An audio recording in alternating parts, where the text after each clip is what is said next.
Innover, financer, accompagner. La Caisse d'épargne de Midi-Pyrénées, partenaire des acteurs de l'économie. Bonjour Jean Paoletti, vous êtes directeur régional de RDF et président du club Ambition Toulouse Métropole. Alors c'est un club qu'on connaissait jusqu'à avril dernier sous le nom de Club Ambition Toulouse 21. Pourquoi ce changement de nom ? Bonjour.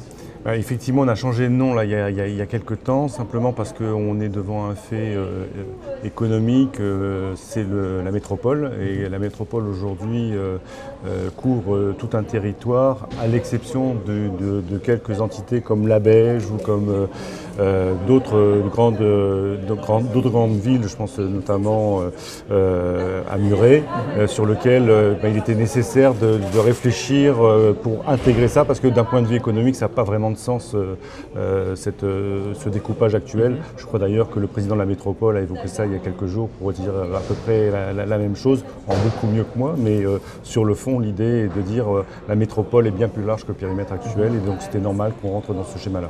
C'était l'occasion aussi pour vous de revenir à des thématiques différentes. Je pense notamment à la Smart City, à la e-santé, qui sont des thématiques que vous portez désormais peut-être davantage ?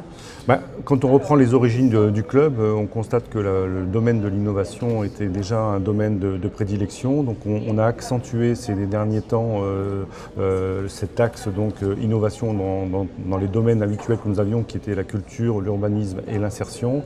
Et on y a rajouté la santé, parce que c'est une problématique qui touche tout le monde et qui d'ailleurs est dans le programme de la Smart City toulousaine. Alors vous préparez pour octobre prochain un événement portant sur le handicap en entreprise. Est-ce que vous pouvez nous en dire quelques mots ? Oui, enfin la question que s'est posée Ambition Toulouse Métropole a été de se dire mais finalement comment intégrer le handicap dans l'entreprise.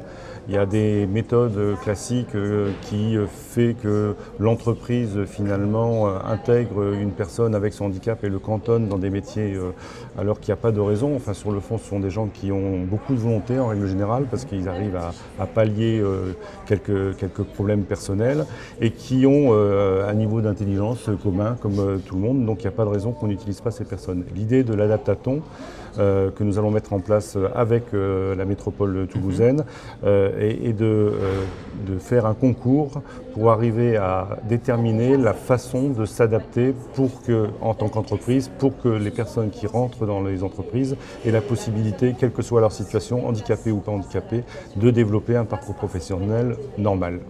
Donc ça se passera de la manière suivante, on fera plusieurs tables, par exemple une table avec une personne qui est touchée par la paraplégie, et essayer de faire en sorte que cette paraplégie ne soit partiellement ou totalement gommée, de manière à ce qu'une personne puisse fonctionner dans une entreprise de manière normale.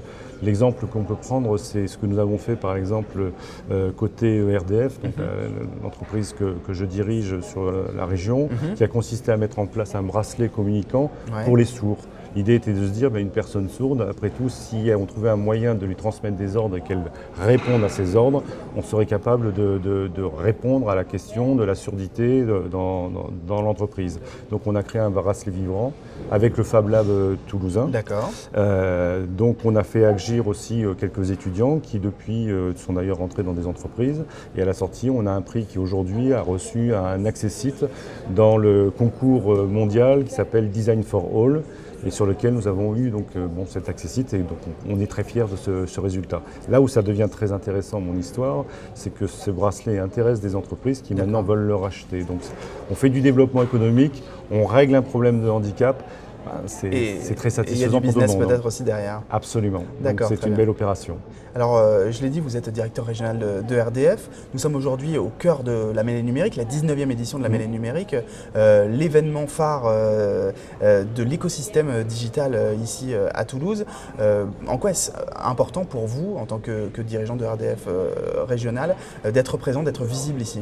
Le constat que je fais, comme je pense beaucoup de chefs d'entreprise, c'est de voir le virage du numérique qui s'amorce, qui est bien lancé d'ailleurs, avec des startups toulousaines qui sont extrêmement performantes. Et donc nous sommes en contact avec un certain nombre d'entre elles pour essayer de développer des nouveaux services qui réduisent finalement les coûts de fonctionnement de RDF. Donc c'est le premier élément, donc c'est pour ça que nous sommes sur la mêlée. Et en même temps, nous avons un projet qui s'appelle SoGrid, qui est une première mondiale qui se passera à Toulouse.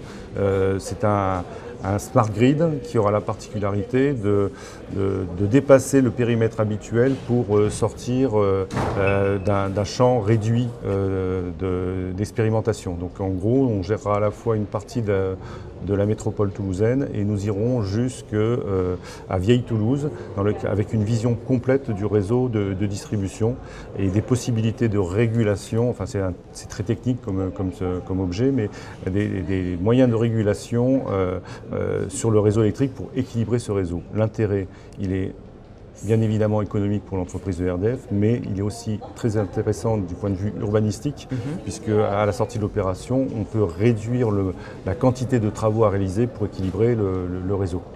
Donc il y a un intérêt économique, un intérêt urbanistique, un intérêt social aussi, puisque en l'occurrence, à terme, on peut espérer que tous les appareils arriveront à se parler entre eux et seront capables de limiter l'appel de puissance sur le réseau électrique et donc de réduire la facture de l'énergie. Très bien, écoutez, merci beaucoup M. Pavoletti d'avoir répondu à mes questions. C'est moi qui vous remercie.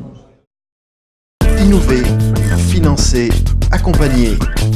La Caisse d'épargne de Midi-Pyrénées, partenaire des acteurs de l'économie.